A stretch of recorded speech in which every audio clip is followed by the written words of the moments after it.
حضرت فاروق اعظم رضی اللہ تعالی عنہ کے بہت سارے کارنامے ہیں جو آپ نے سماعت فرمائے ہیں. آپ کا کردار ایسا ہے کہ اس پر گفتگو جتنی کرے اتنی کم ہے. فاروق اعظم رضی اللہ تعالیٰ عنہ کے زبان مبارک سے نکلے ہوئے جملے کے مطابق اللہ نے قرآن کریم اتارا ہے. یہ آپ فضائل اور مناقب سماعت فرما چکے ہیں. میں چند ایک باتیں عرض کر رہا ہوں جس کو سمجھنا بہت ضروری ہے.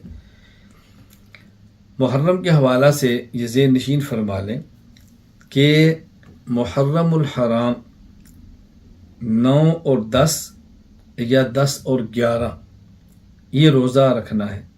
یہ روزہ واجب بھی نہیں، یہ روزہ سنت مؤکدہ بھی نہیں کہ رکھنا بہت ضروری ہو، لیکن رسول اکرم صلی اللہ علیہ وسلم سے ثابت ہے اور فضیلت حدیث میں موجود ہے. اس لیے ہمیں روزہ رکھنے کا اہتمام کرنا چاہیے.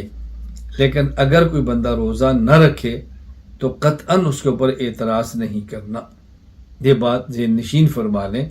ہمارے یہاں بحمد اللہ تعالی مرکز اہل سنت والجماعت میں وسعت اور ہمت کی حد تک اساتذہ کرام اہتمام فرماتے ہیں.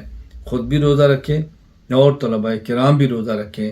میں آپ حضرات سے گزارش کروں گا جہاں تک میری آواز پہنچے 9 اور 10 یا 10 اور 11 محرم آپ روزہ رکھیں.